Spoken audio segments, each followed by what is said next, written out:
Alright, Shalom Makim Shalom. I'm back. Hey, Yabba Shemal Shai, Brakathum to my dear brothers out there.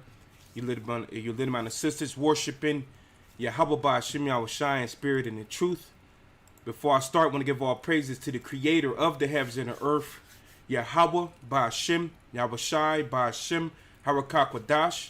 Yahweh, that's the name of the Heavenly Father. Yahweh Shai, that's the name of the beloved Son. The Harakak Wadash is the Holy Spirit that we come in. The bonds to the elder apostles of the great millstone, in peace and mercy once again. All right, as I was speaking before my internet connection shut down, as you can see the title of this lesson, which this lesson right here should be like one of those uplifting, more fun lessons, and it's based off a dream that I had a couple days ago. But the title is, I had a dream of a cave full of gold and artifacts, and in parentheses I have St. George. All right. And yeah, basically I had a dream the other day in which I don't dream a lot, but as of recently, the Lord been giving me dreams for like the past week. I've been just having dreams. I'm like, damn, I'm having dreams right now.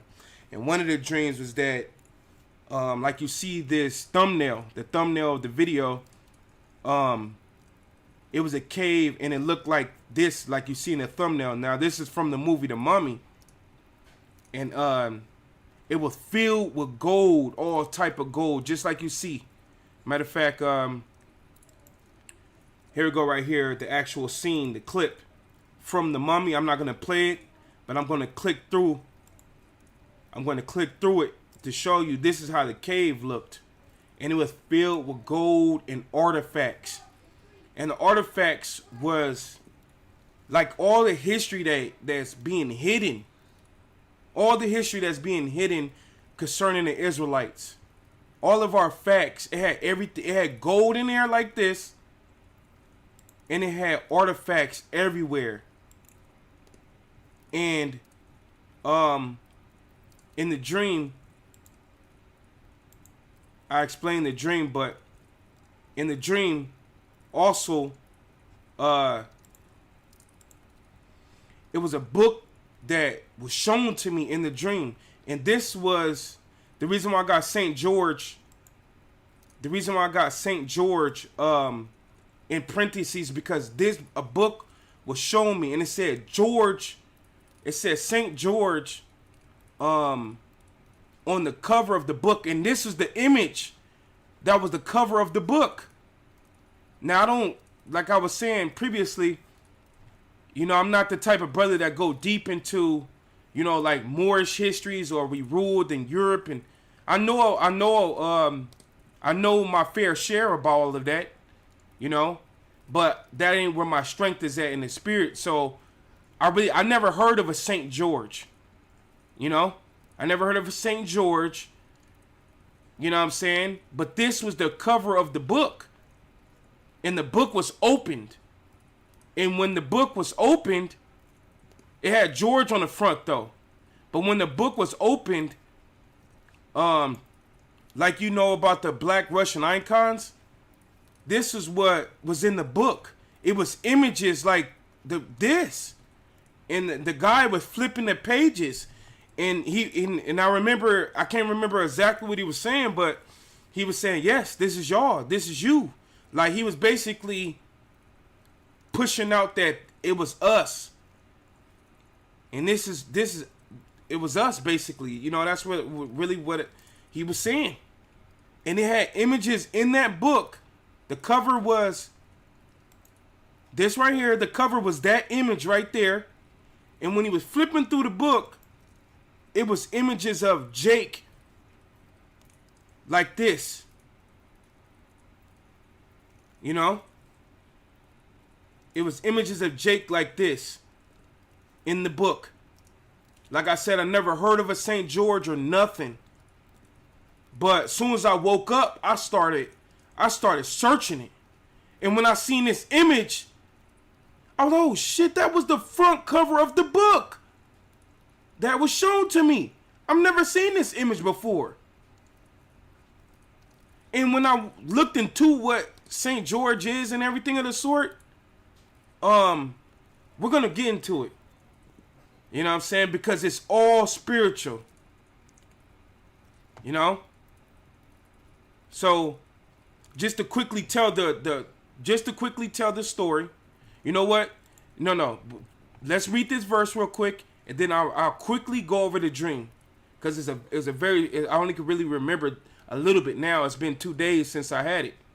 This is Joel chapter 2 verse 28.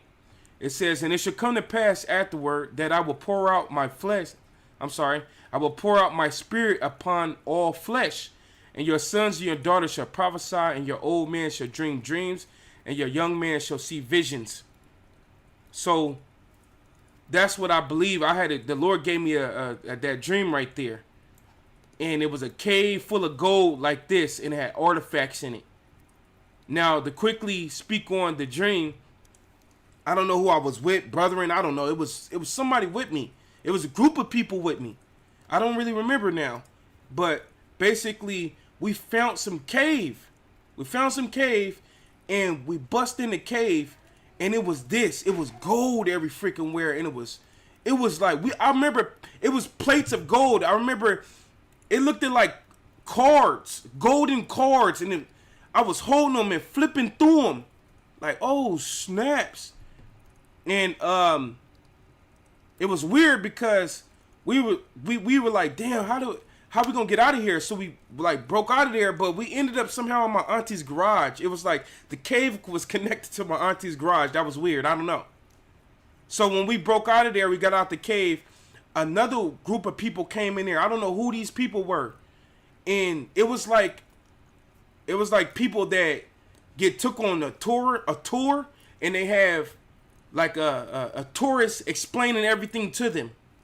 That's what the group was. It was like some tourist people, and there was a guy in the front explaining everything to them. So we crawled back from our auntie garage in the cave, and the dude is seeing what it is, and that's when he says, "Look." He says, "Yeah, look, this is yours." He was saying, I can't really. I'm like only guessing what he said. I can't remember what he was saying, but basically he was saying this is all about y'all. And this is when he showed this. He picked this book up. It was a book with this cover. This cover right here. He picked the book up and he started flipping through it. And he was saying, yep. He was flipping through it. As he was flipping through it, he was showing images like you see on the screen. The Black Russian icon images. And he was saying, this is y'all. This is you. This is, y'all you're the Israelites. Like, this is the Israelites. And that's just what I really remember. You know what I'm saying? Like, I woke up after that. After he was flipping through the book. And I started quickly searching who was St. George and everything. It was kind of like this clip. Let's play this clip right here with Richard Pryor.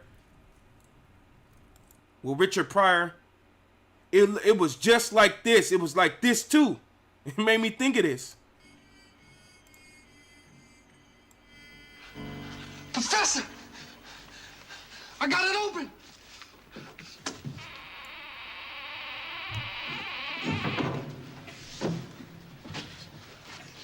Good heavens, man!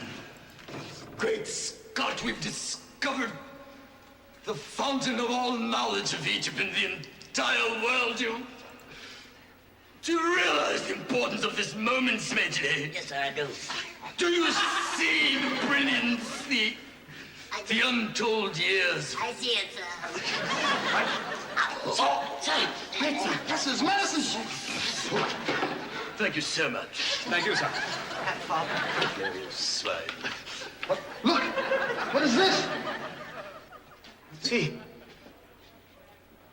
Says, cannot.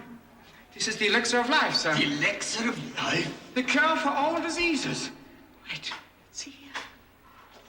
Wait, Give it to there's me. an inscription on the bottom. Give it to me.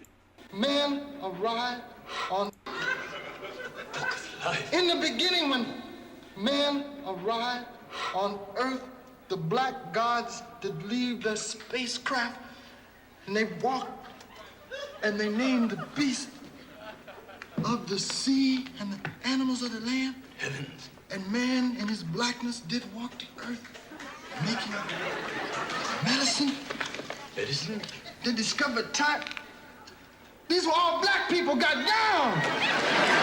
Wait a minute. This ain't nothing in here about whitey. This is ours, Jack. Wait till the brothers hear this. Puna. I'm gonna I had to play that clip because I immediately thought of Richard Pryor. And I've seen this clip from, the older brother and sharing this. And basically it was like this. It was like a moment like this in the dream. Real quick. It was a moment like this in a dream. So it was a dope dream. It was a dope dream, and I'm sharing it like Richard Pryor said. Wait till the brothers hear about this. That's how I kind of feel to do this lesson. But when you look up the word George, it says husbandman or a farmer, till the ground or earth. So this is the book. This is the cover of that book. Now, check this out. Let's read a little bit of this. And we go grab some scriptures in between this. It says the Black St. George icon. Now, what you're looking at right here is he has a halo over his head. That's a halo over his head, and he has a spear in his hand, and he's killing a dragon. He's killing a dragon, and when I was reading about it, certain of them paint the horse white. The horse is supposed to be painted white, but certain of them paint the horse black. I don't know why, but it would be more on point if the horse was white. From what I was searching on this dude, it's not even a lot of information as well on this dude. The information has been lost in history. This basically all I could find. I was like, whoa, but this was the cover of the book. I remember it vividly. Matter of fact, let's play this real quick. It's like some people talking about it real fast, and then we're gonna go into like we're gonna go into it of that article. So this is a Russian icon, and you can see there's a bit of Cyrillic writing up there saying George, who this is. And there are lots of images of St. George around. Anytime you see images of a knight on horseback, stabbing a dragon, usually with a big long spear, sometimes he's saving a princess, that's St. George. But there's no princess here. No, it's more of a distilled version. So Often we're used to seeing him, though, in knight's metal armour. And yeah, he doesn't look like a knight here. He looks like he's just kind of wearing a nice little tunic and a very flowy red cape and some nice bright red There's tights. nothing particularly that's going to protect him. But what we do see, because of that very neatly composed billowy red cape, is his halo. There are little bits of gold left on the circle around his head. And that's how we know that he's not just any old man riding through the countryside killing a dragon, like you do. He's St. George. And that's the fact that they've put the cape flowing up like that. That's definitely a purposeful compositional point, that they want to highlight the halo, don't they? And they draw attention to it. Right. That cape drags your eye up to the halo and then across to the name. The inscription, George. Right, because sometimes we see icons with a whole gold background, but we don't here, because this wasn't a scene that took place in heaven, illuminated by the light of heaven. No, that's interesting, because again, this is a Byzantine icon, and the white horse is often associated with Crusader art, so it's often with Western ideas of St. George. And don't forget that the Crusades came through, they stayed in Constantinople 50 years. So if the West associates St. George with a white horse and Crusader triumphant sort of attitude, the Byzantine world It's not it really, doesn't. it's not It's like kind a of thin laser. modern St. George, perhaps, killing the dragon with a laser. But there is that dragon. I mean, it kind of looks like a big snake all coiled up down at the Yeah, it's bottom. definitely coiled up in itself. Looks like it's kind of knotted round its tail, almost going to eat its own tail there, struggling. But the moment of death hasn't happened yet, has it? He's frozen in that moment of just about to impale him, just about to succeed. And it's interesting because often in Western art, they're So, I just wanted to play a little bit of that. I kind of skimmed through it because, I don't want to lose your attention. But you could, if you want to look a little further, listen to the whole video. Icon of St. George, the Black George, late 14th century. But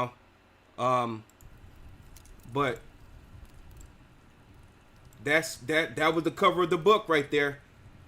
In this cave it was a cave full of gold, and that was the cover of the book that the dude was going through. He was going through a book, and that was the cover of the book, and it said George on it, And as you heard the lady explaining a little bit, that the horse is supposed to be white, but they changed it black. But then Saint George is killing the dragon. Now we're gonna read about Saint George real quick. We're gonna read about him, and you're gonna see how spiritual this is, man. Like, woo! In other words, Yahweh Shemel Shai finna destroy Esau Edom and his kingdom. Okay, the dragon, NATO, the EU, that beast system, it's done. It's finna get destroyed like Saint George. The image is showing us Saint George taking his ass down. Now let's read a little bit of it real quick. It says Black Saint George icon. Let me make it a little bigger.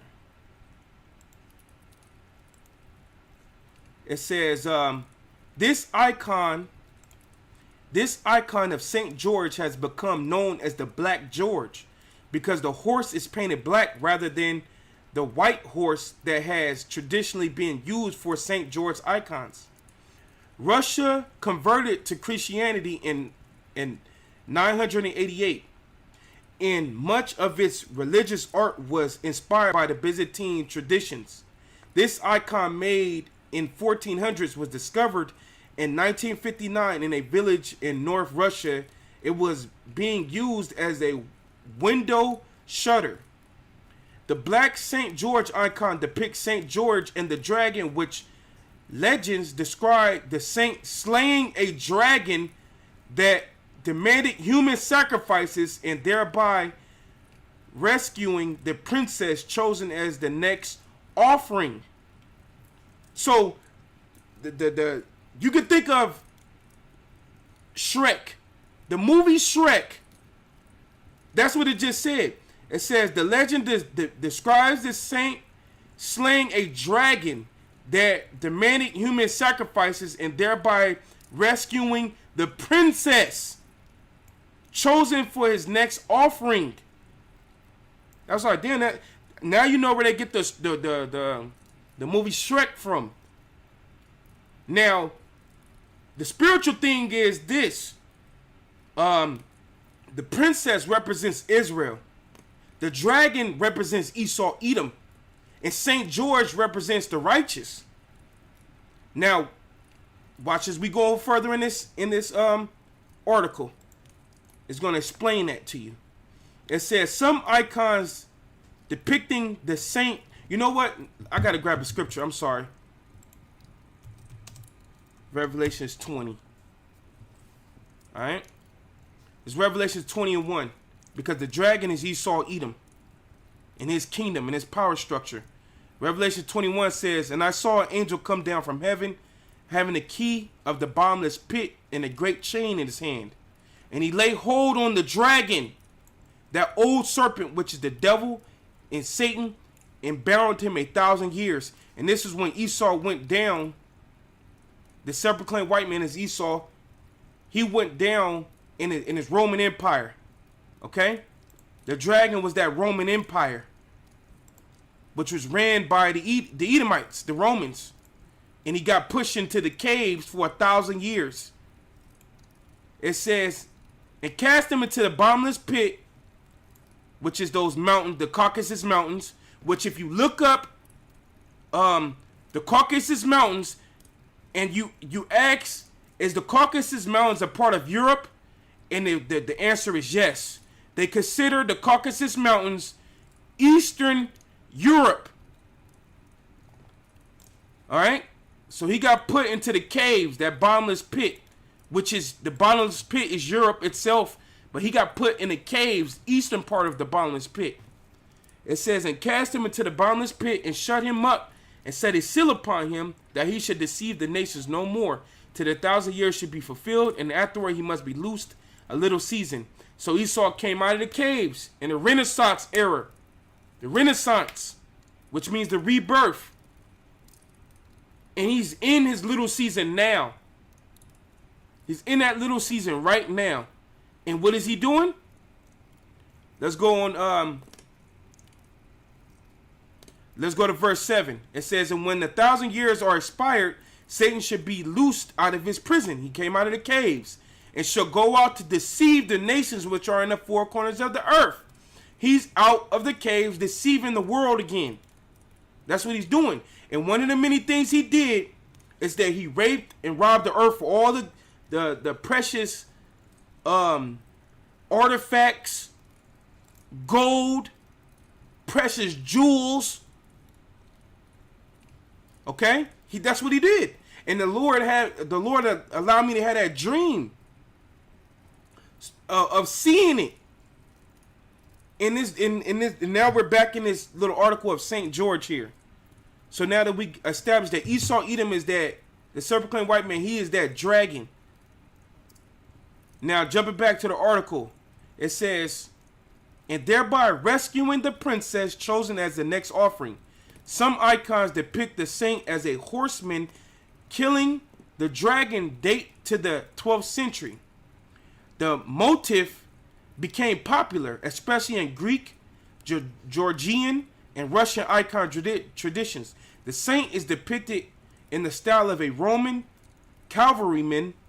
He is mostly shown on the white horse facing right, but sometimes also on a black horse or facing left. So you could tell that Esau manipulated this picture.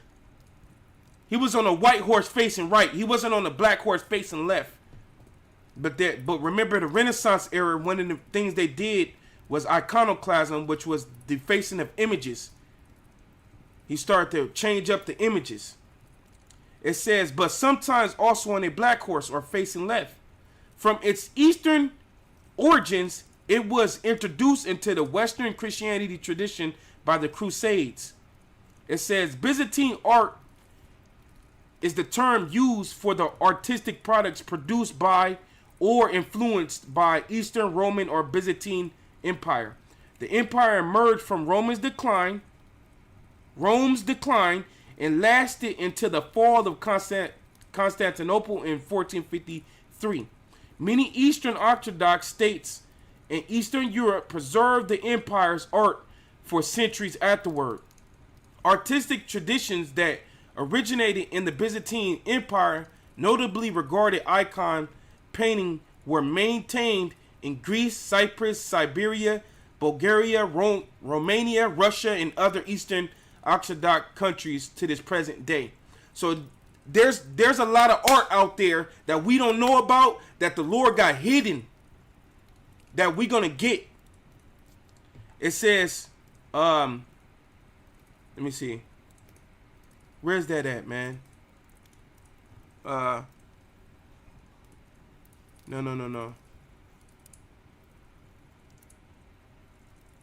You know what? I'm sorry. This is the wrong article. Let me see if I can find the other one. This is the wrong one. So I was reading through so many of them that I think I got a little mixed up with some of them. Now this ain't the one either. It was one of them that explained the picture. I'm gonna find it real quick. Where's it at, man? Let me see, is it this one? Bear with me.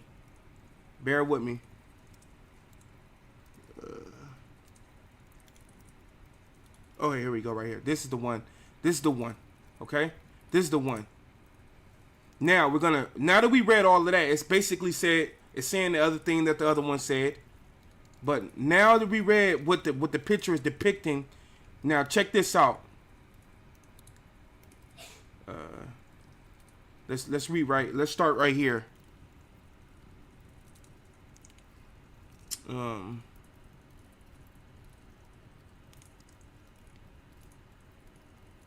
Okay, I'll start from right here. It says, make it a little bigger.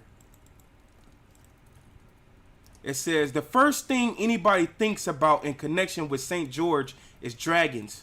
Everybody has heard St. George and the Dragon, and there are countless George and Dragon pubs. The story of George and the Dragon, which first gained popularity in the 14th century, is set in Libya.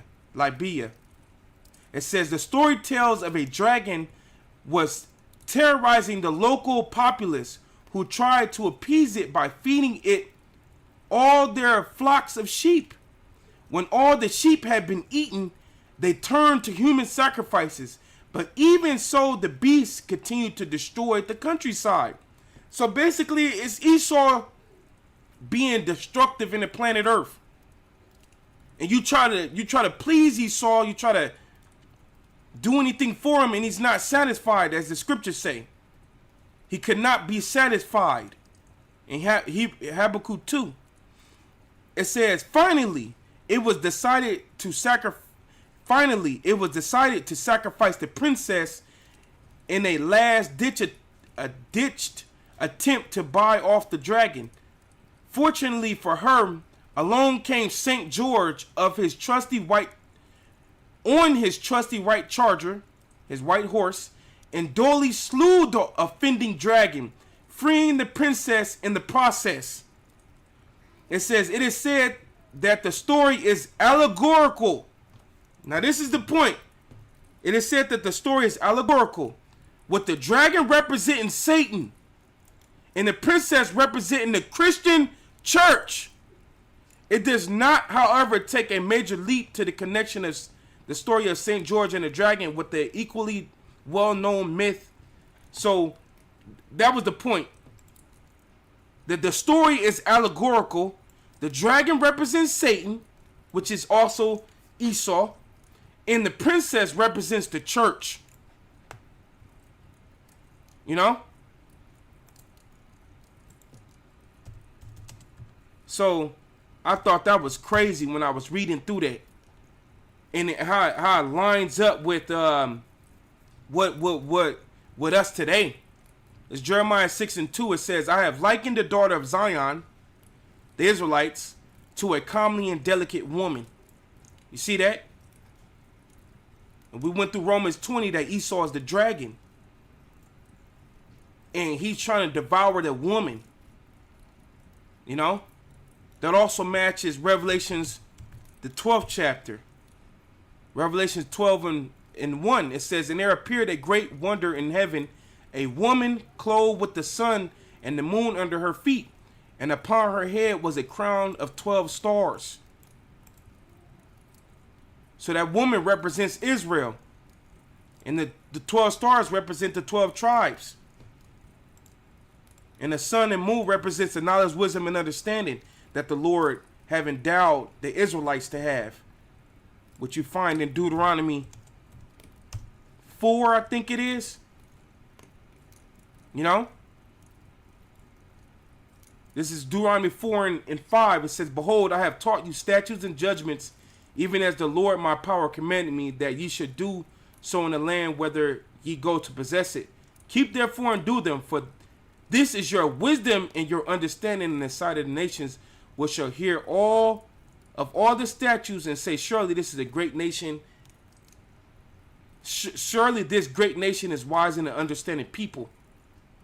So that matches where that woman, we have the knowledge, wisdom, understanding.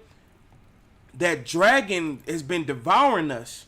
He has our artifacts hidden. He has all the precious commodity of the earth. He has gold. He has everything. And the Spirit of the Lord allowed me to see that in that dream. It was pretty dope, man.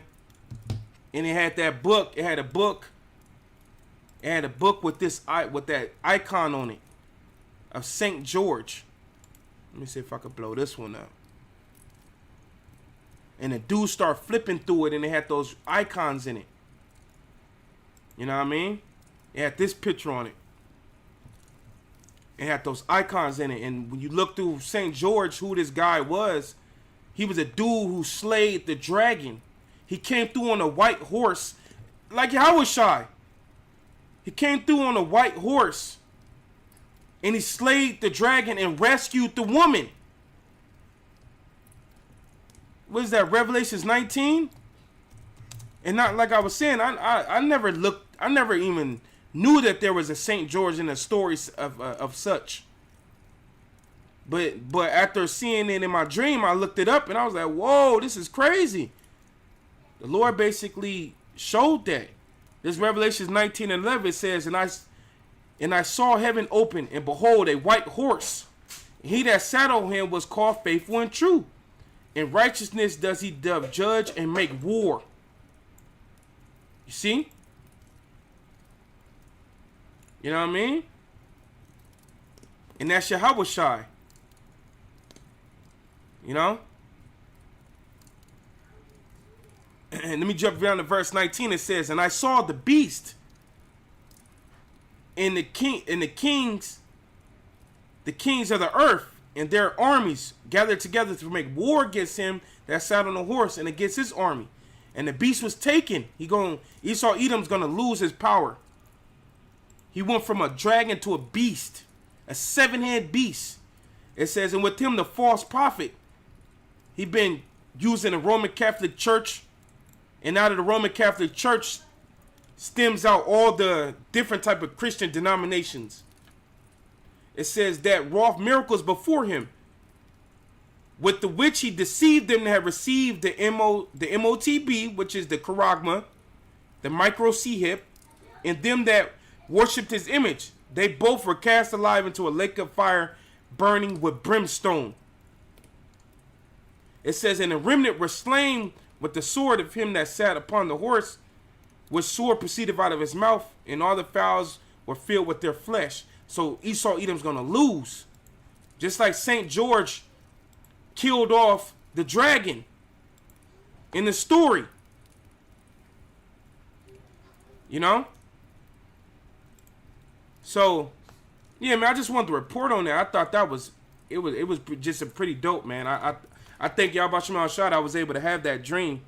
And it's crazy how it just coincides with what's going on now and everything in the story. And we got a lot to look forward to. Watch, as soon as y'all about Shema Shad, as soon as the Heavenly Father Yahweh let Yahweh Shad do his thing, right? We're going to, when Yahweh Shad deliver us, we're going to come back down off of those chariots. And we're going to start going to get everything that's hidden. We're going to go get everything Esau done been hiding. All the facts. All the precious commodity of the earth. We're going to go get everything. And we're going to build up the nation of Israel with the precious commodities. And we're going to fill the earth with truth through the artifacts. We're going to get the history, the true history again. And in that dream, I strongly believe the Lord was showing that. So we just got to continue to hold on, continue to believe, have faith, and wait and see how Yahweh Shema Shai gonna play this thing out. But best believe, brothers, we finna see some dope stuff. We finna see some dope stuff. But hey, Yahweh Shema Shai, Brakatham, to you dear brothers and sisters, man. I hope that was edifying to you brothers and sisters. Hey, you brothers and sisters, stay strong out there. Keep going. Shalom.